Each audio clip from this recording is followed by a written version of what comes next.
culture du viol. Ce concept semble sonner faux, voire inventé. Le mot culture percute, il fait peur, et c'est peut-être pourquoi certains décident d'en nier l'existence. Véronique Grenier, professeure de philosophie au Cégep de Sherbrooke, blogueuse, écrivaine, conférencière à César et co-porte-parole de la campagne nationale Sans oui c'est non, s'implique depuis un moment déjà pour dénoncer le phénomène de la culture du viol. Le sujet très présent dans les médias dernièrement, nous avons décidé d'en interviewer l'une de ces dénonciatrices sherbrookoises. Dans le mot culture du viol, c'est souvent en fait la partie, le mot culture, qui dérange un peu les gens parce qu'on comprend comme une manière d'inciter les gens en fait au viol directement.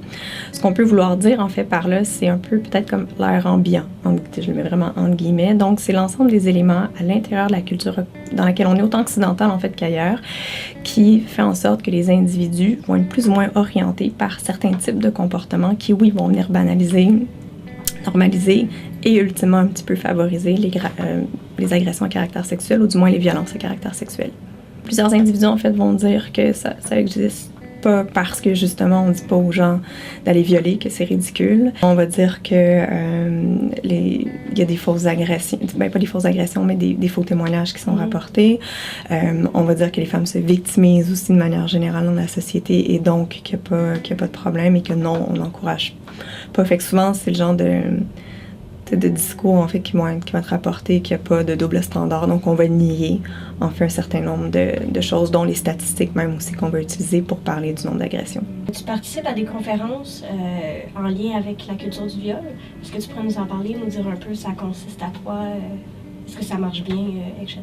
Oui, ces conférences-là, donc ça fait à peu près peut-être 1 an et demi, même 2 ans que j'ai commencé à les faire. C'est arrivé un petit peu drôlement, en fait. Là. Les premières, c'était la culture du viol sur les réseaux sociaux.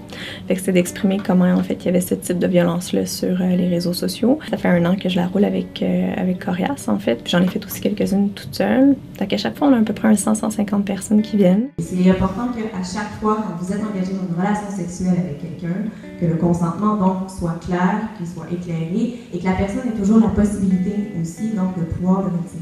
C'est vraiment donc de décrire ce que c'est la culture du viol, parler d'égalité des sexes, parler de la question du consentement, parler des solutions aussi, donc d'exposer vraiment le problème. C'est quoi qui t'a vraiment poussé à faire ces conférences-là? Est-ce qu'il y a comme eu un déclic à un moment donné? C'est un peu la force des choses. J'ai été amenée à parler de la question de la culture du viol un peu à cause de ma fille, de la manière dont des gens, des fois dans la famille, voulaient comme l'habiller, puis que j'étais comme pas d'accord. Puis là, j'essaie de comprendre comme qu'est-ce qui me dérangeait tant que ça. Après ça, je me suis mise un moment donné à répondre à des commentaires sur la page web de Murphy Cooper. C'est un peu drôle, là, mais lui qui était un des premiers à en parler au Québec. Je me suis aperçue, c'est de la virulence, en fait. C'est du mouvement masculiniste, comment il niait quelque chose qui m'apparaissait comme évident en fait. Ultimement, je me suis juste mis à parler de ça, puis c'est comme devenu un cheval de bataille parce que plus j'en parlais, plus j'en voyais la pertinence un petit peu en fait. Donc tu participes à des conférences, mais tu as aussi écrit une nouvelle dans le livre Sous la ceinture. Oui. C'est bien ça? Est-ce Oui, que tu peux exact. nous en parler un peu? Alors effectivement, c'est cette chose. Donc c'est plus un genre d'essai en fait. Il permet vraiment de donner comme un portrait très large en fait de ce que c'est la culture du viol par différents récits, par différentes formes aussi de narrativité. Ça permet un exercice à la fois d'empathie et de compréhension qui est très très large. Puis c'est le premier ouvrage, du moins au Québec, je pense, en langue française spécifiquement sur la question, puis qui est aussi de vulgarisation. Mon texte à l'intérieur de ça, donc disons que la première partie, je veux un petit peu une espèce de pitch littéraire de ce que c'est la culture du viol en gros, puis ensuite je reviens de manière un peu plus théorique sur la question en terminant sur un peu justement des pistes de solutions. Pourquoi tu penses qu'on t'écoute, toi? Sérieux, je ne sais tellement pas.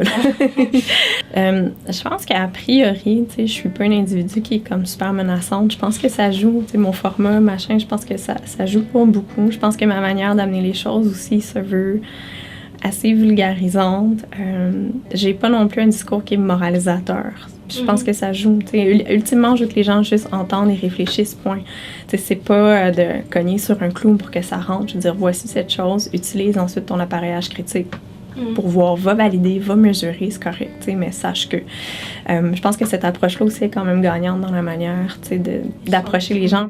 La culture du viol est un phénomène d'actualité et touche les victimes d'un point de vue professionnel et émotionnel. Il n'est pas seulement question d'être féministe afin de voir le fléau de la culture du viol, mais bien de constater les normes parfois inconsciemment instaurées par une société troublée et formée pour oppresser les victimes et privilégier certains groupes. La lutte contre cette culture du viol a nécessairement fait avancer les choses, mais il reste encore beaucoup à faire.